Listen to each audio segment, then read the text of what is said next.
Le vamos a destruir cada base, no importa en qué lugar esté. Vamos a acabar con todo su cártel. Golpe clave al CJNG por parte del hermano del Harfuch, luego que ubicara una de las bases más importantes de los secuaces del Mencho, la cual cateó de pies a cabeza y acabó con el encarcelamiento de varios miembros del CJNG. ¿Cómo fue que logró dar con esta base? Apenas habían transcurrido semanas desde la captura de Nemesio Ceguera Cervantes, cuando el eco de sus crímenes seguía arrastrando ondas expansivas en todo el territorio mexicano. Aunque el rostro del Mencho aparecía esposado en cada noticiero, sus estructuras operativas no desaparecieron de inmediato. La maquinaria del CJNG, ahora decapitada, comenzaba a descomponerse en pequeños núcleos autónomos que, lejos de rendirse, intentaban reagruparse en sus refugios históricos. Guerrero, tierra de montañas cerradas, brechas imposibles y complicidades antiguas, se convirtió en su último escondite natural. Mientras el país seguía celebrando el golpe al liderazgo principal del cártel, en los pasillos de inteligencia del CNI, las alarmas seguían encendidas. Había algo más, algo grande. Durante el análisis de los dispositivos confiscados al Mencho, surgió un dato inquietante: registros de transferencias recientes hacia Guerrero, específicamente en la zona de Coyuca de Catalán. Las cifras eran desproporcionadas, los movimientos logísticos demasiado amplios como para tratarse de simples células aisladas. Allí estaba ocurriendo algo mucho mayor de lo que imaginaban. Fue entonces cuando entró en escena el hermano de Harfuch. Aunque su nombre no figuraba con frecuencia en los medios, dentro de los círculos de seguridad era reconocido por su perfil frío, técnico y metódico. Formado en operaciones encubiertas, había permanecido en segundo plano durante los eventos recientes, pero ahora, con el permiso directo de la presidenta Sheinbaum, asumió la dirección de un operativo extremadamente delicado. El objetivo era claro: catear una supuesta mega mansión en Guerrero, propiedad indirecta de los remanentes del CJNG, que según los nuevos informes albergaba mucho más que simples bienes raíces. Las primeras imágenes aéreas no dejaban margen a la duda. Un complejo descomunal, ubicado en lo profundo de la Sierra Madre del Sur, rodeado de barrancas imposibles de transitar sin vehículos especializados. Torres de vigilancia artesanal, muros reforzados, zonas de aterrizaje improvisadas para helicópteros y una red de caminos privados que se conectaban directamente con rutas de transporte clandestino.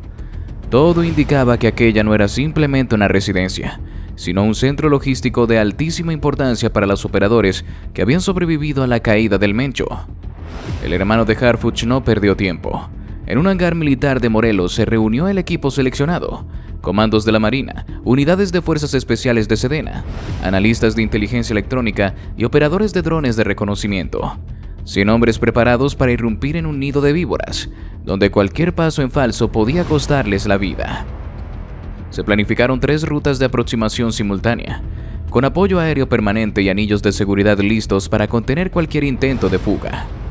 La madrugada elegida fue precisa: sin luna, sin tráfico aéreo civil en la zona. A las 2:43 de la mañana los helicópteros despegaron. Mientras sobrevolaban las montañas, los operadores revisaban por última vez las imágenes térmicas captadas horas antes. Al menos 30 personas armadas se desplazaban dentro del perímetro del complejo. El riesgo era altísimo, pero la ventana de oportunidad no volvería a repetirse. El primer contacto visual con el objetivo ocurrió a las 3:17. Desde el aire, los reflectores de los helicópteros iluminaron los techos de la megamansión, mientras las unidades de asalto descendían por cuerdas.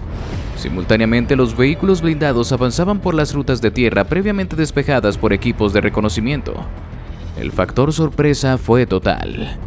Los primeros sicarios intentaron resistir, disparando desde las torres de vigilancia, pero fueron neutralizados en cuestión de minutos por los francotiradores ubicados estratégicamente en los helicópteros de apoyo. Dentro del complejo, la escena era de pesadilla.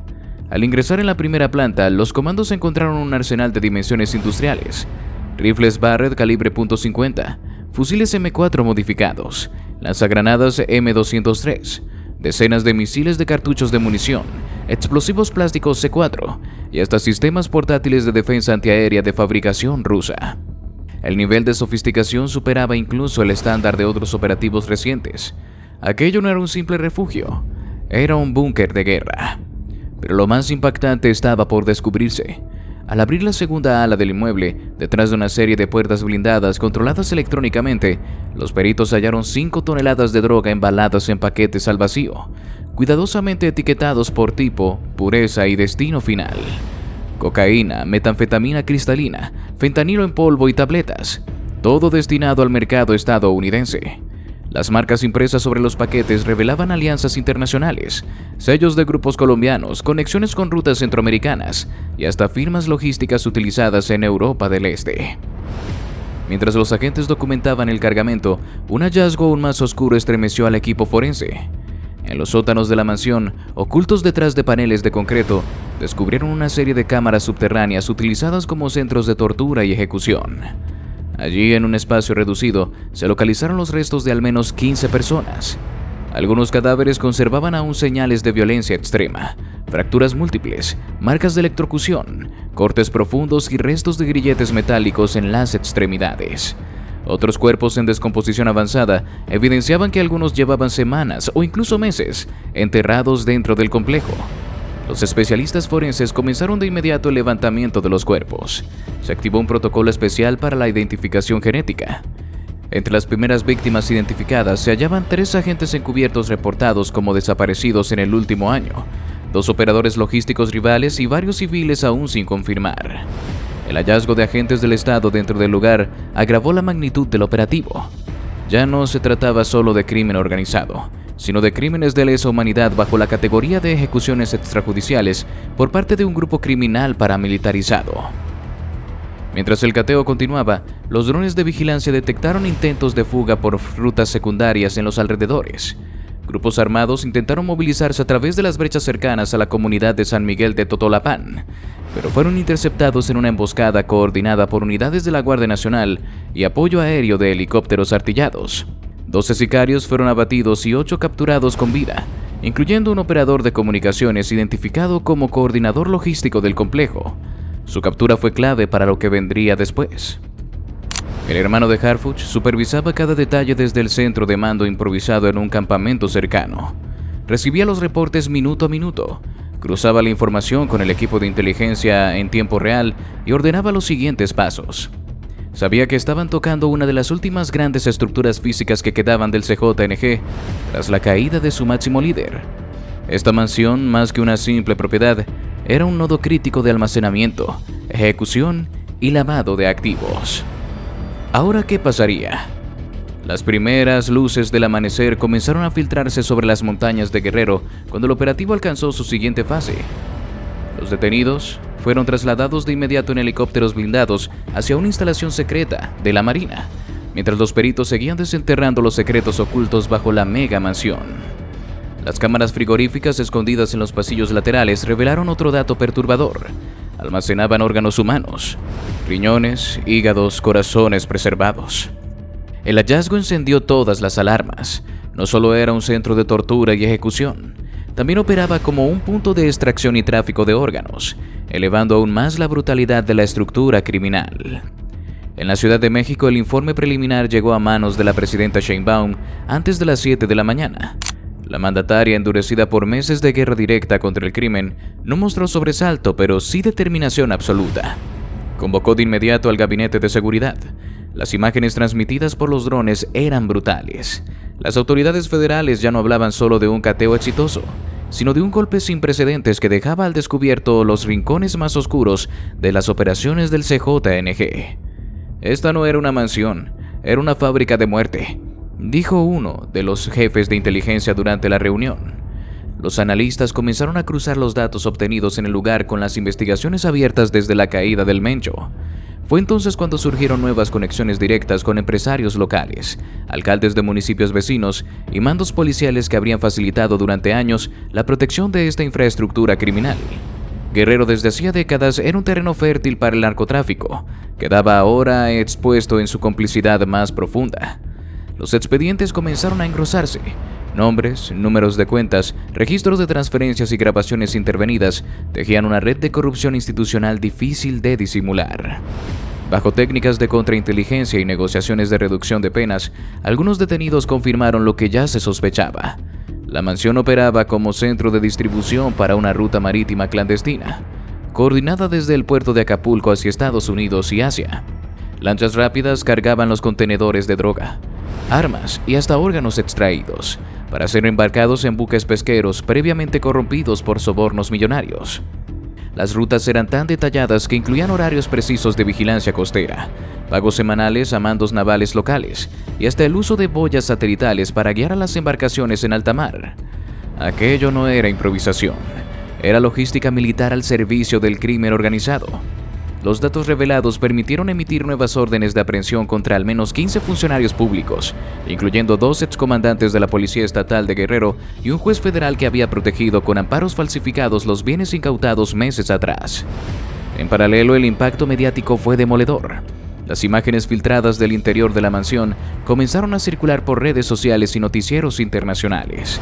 Fotografías de los paquetes de droga, los cadáveres en estado de descomposición, las cámaras de tortura y los contenedores de órganos ocuparon las portadas de medios globales. La indignación pública en México fue inmediata. Marchas espontáneas comenzaron a surgir en varias ciudades, exigiendo que los responsables políticos fueran juzgados sin importar su cargo o filiación partidista. La presión social obligó a la Fiscalía General de la República a abrir expedientes de investigación contra varios alcaldes de Guerrero. El primero en ser detenido fue el presidente municipal de Coyuca de Catalán, quien durante años había negado vínculos con el crimen organizado mientras permitía la operación de los sicarios a plena luz del día. Su detención fue televisada en vivo, transmitida desde la escalinata del Palacio Municipal, mientras la población observaba en silencio un espectáculo inédito. Pero las revelaciones no paraban. Entre los documentos incautados dentro de la megamansión apareció un cuaderno manuscrito, firmado por un operador identificado como El Contador, donde se detallaban pagos mensuales entregados a varios diputados locales, empresarios turísticos y hasta funcionarios de la administración estatal anterior. Las cantidades eran obscenas, millones de pesos mensuales en sobornos, pagos de protección y contratos inflados a empresas fantasma que servían de fachada para el lavado de activos. En un giro inesperado, los documentos también revelaban un capítulo aún más siniestro: la presencia de agentes extranjeros infiltrados. 2 ciudadanos colombianos y un ruso presuntamente vinculados a redes internacionales de tráfico de armas y órganos habían operado en el complejo bajo identidades falsas. Su captura se convirtió en un tema diplomático delicado. Los gobiernos de Colombia y Rusia solicitaron información formal a la Cancillería mexicana, mientras los servicios de inteligencia mexicanos comenzaron a tejer nuevas hipótesis sobre el alcance global de las operaciones del CJNG. Flanqueada por los mandos de Sedena, Marina, Guardia Nacional y el propio hermano de Harfuch, ofreció un mensaje que paralizó al país. Hoy no solo desmantelamos un búnker criminal, hoy dejamos al descubierto una red de horror tejida durante años bajo la complicidad de quienes debieron proteger a sus ciudadanos. La guerra contra el crimen organizado no se detiene. Vamos tras cada tentáculo, cueste lo que cueste. El hermano de Harfuch, que hasta ese momento había operado en las sombras, fue nombrado públicamente como nuevo coordinador del operativo Guerrero Limpio. Su presencia en la rueda de prensa marcó un antes y un después. Aunque no ofreció declaraciones, su rostro comenzó a ocupar las portadas de los periódicos, convertido ahora en un símbolo de la nueva ofensiva que el Estado mexicano había decidido llevar hasta sus últimas consecuencias. La información extraída de los dispositivos confiscados permitió planear los siguientes movimientos. Se confirmaron al menos 4 propiedades adicionales en zonas rurales de Guerrero y Oaxaca, utilizadas como almacenes secundarios y centros de entrenamiento para los sicarios sobrevivientes. Los operativos fueron autorizados de inmediato. Las fuerzas especiales comenzaron una cacería simultánea para desarticular cada uno de los últimos reductos. ¿Será el fin del CJNG? Las unidades tácticas avanzaban sobre los últimos refugios identificados en Guerrero y Oaxaca. La información recolectada seguía generando nuevas ramificaciones inesperadas.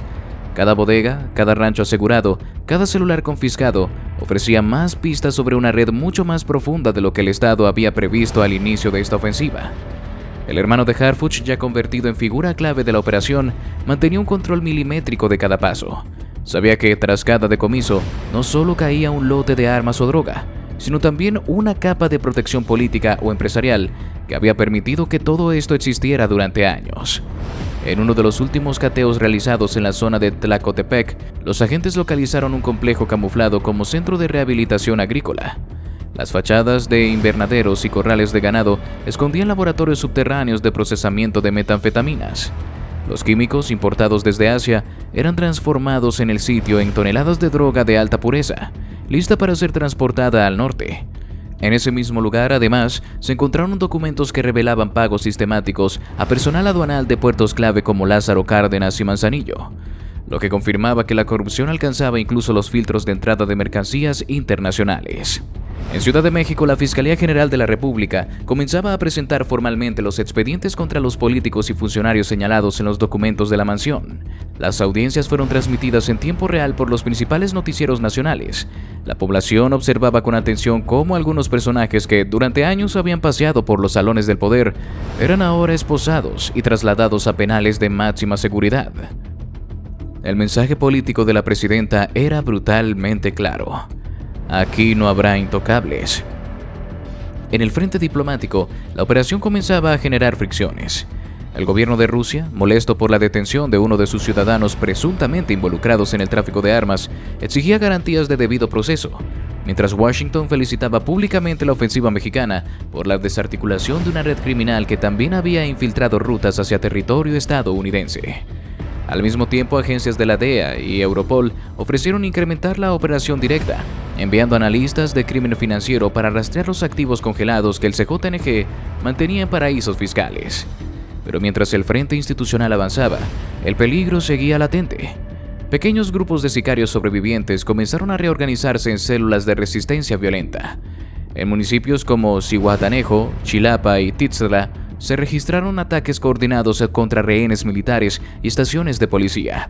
Intentaban generar caos, crear pánico en la población, mandar un mensaje de que el cártel aún tenía capacidad de fuego.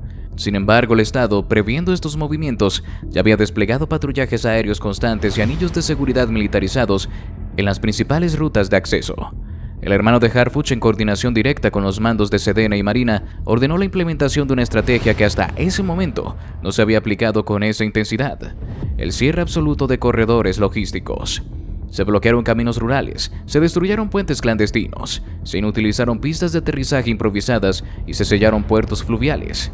El objetivo era simple: asfixiar la movilidad del enemigo para impedir su reagrupación. Era una guerra de desgaste total.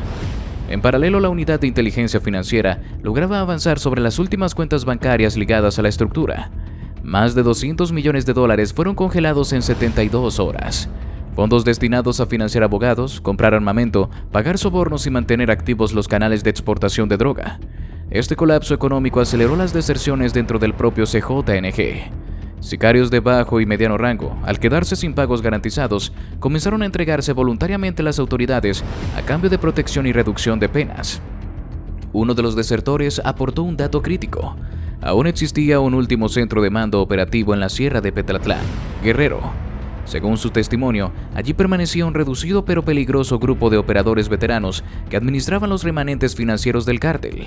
Eran contadores, enlaces políticos, responsables de lavar los últimos capitales antes de su traslado al extranjero. Si ese centro caía, la estructura financiera del CJNG quedaría completamente desmantelada. El operativo fue planeado con la misma precisión quirúrgica de los anteriores.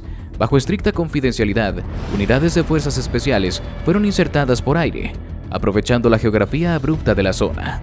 Los accesos terrestres fueron bloqueados simultáneamente por la Guardia Nacional, impidiendo cualquier posible fuga. El asalto realizado durante la madrugada tomó por sorpresa al núcleo restante. No hubo resistencia significativa. 10 operadores fueron capturados vivos, incluyendo al principal contador del CJNG, identificado bajo el alias de El Ingeniero. La captura del ingeniero fue el golpe final al brazo económico del cártel.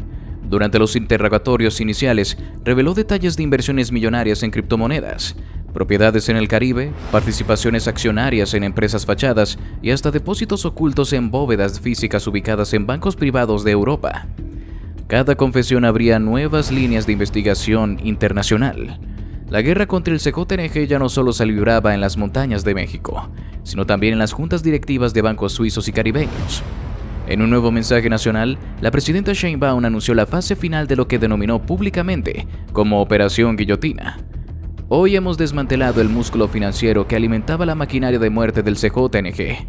Este no es el final de la lucha, pero es el principio del derrumbe irreversible de su poder estructural. A cada peso que intenten esconder, ahí estaremos. A cada cómplice que intenten proteger, lo expondremos. Por otra parte, los últimos vestigios del CJNG comenzaban a fracturarse bajo el peso de los operativos.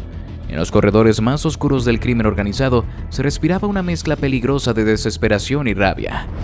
Las viejas alianzas que habían sostenido al cártel durante años se empezaban a romper. Los operadores de segundo nivel, que antes obedecían órdenes sin dudar, ahora negociaban su supervivencia con filtraciones de información a cambio de reducciones de sentencia o protección para sus familias. El colapso era silencioso pero irreversible. El hermano de Harfuch, desde su centro de operaciones en la zona militar de Chilpancingo, recibía a diario decenas de nuevos informes de inteligencia. Los teléfonos encriptados intervenidos revelaban conversaciones cada vez más caóticas. Operadores logísticos discutiendo rutas de escape, intermediarios discutiendo pagos pendientes, jefes de plaza ordenando el abandono de laboratorios ante la inminente llegada de los federales. El CJNG ya no operaba como una organización disciplinada, sino como un enjambre descontrolado de sobrevivientes sin mando central. A la par, los equipos forenses seguían identificando los cuerpos encontrados en la mega mansión y los otros cateos recientes. Entre las víctimas aparecieron los nombres de empresarios secuestrados, agentes federales desaparecidos años atrás e incluso periodistas locales que habían investigado las rutas de droga antes de ser silenciados brutalmente. Cada cuerpo identificado desataba nuevas indignaciones públicas, nuevos reclamos sociales, nuevas exigencias de justicia. Las víctimas ya no eran cifras, tenían nombres, historias, familias que ahora reclamaban respuestas. En los juzgados federales, el desfile de funcionarios corruptos detenidos continuaba. Exjefes policíacos, exalcaldes, empresarios hoteleros, exdirectores de aduanas. Algunos intentaron negociar delaciones a cambio de protección. Otros simplemente guardaron el silencio ante las pruebas demoledoras presentadas por la fiscalía. Las audiencias se convirtieron en un espectáculo diario transmitido en cadena nacional. El mensaje de la presidenta era claro: esta vez no habría pactos de impunidad. En la Sierra de Guerrero, pequeños grupos armados comenzaron a actuar como células de resistencia, cometiendo el secuestro express, bloqueos carreteros y ataques selectivos contra convoyes militares. Sabían que ya no tenían recursos para una guerra abierta, pero querían mantener el miedo vivo, generar desestabilización, proyectar la sensación de que el monstruo aún respiraba. Para contrarrestar esta fase final, el hermano de Harfuch impulsó una táctica distinta: operaciones relámpago de disuasión, pequeños grupos de fuerzas especiales apoyados por drones y unidades de reacción inmediata comenzaban a cazar células de 4 o 5 sicarios en operativos quirúrgicos que duraban apenas horas. Sin dar tiempo a reagrupamientos, sin advertencias, entraban, capturaban o abatían, y salían antes de que los grupos rivales pudieran siquiera reaccionar. Gracias a la información financiera decomisada, autoridades de Estados Unidos, España, Suiza y Panamá comenzaron a congelar activos ligados a las operaciones de lavado del CJNG. Cuentas en bancos privados, inversiones inmobiliarias en zonas de lujo, empresas pantalla en paraísos fiscales. Los socios internacionales del cártel comenzaron a ser investigados por evasión fiscal, lavado de dinero y vínculos con crimen organizado transnacional.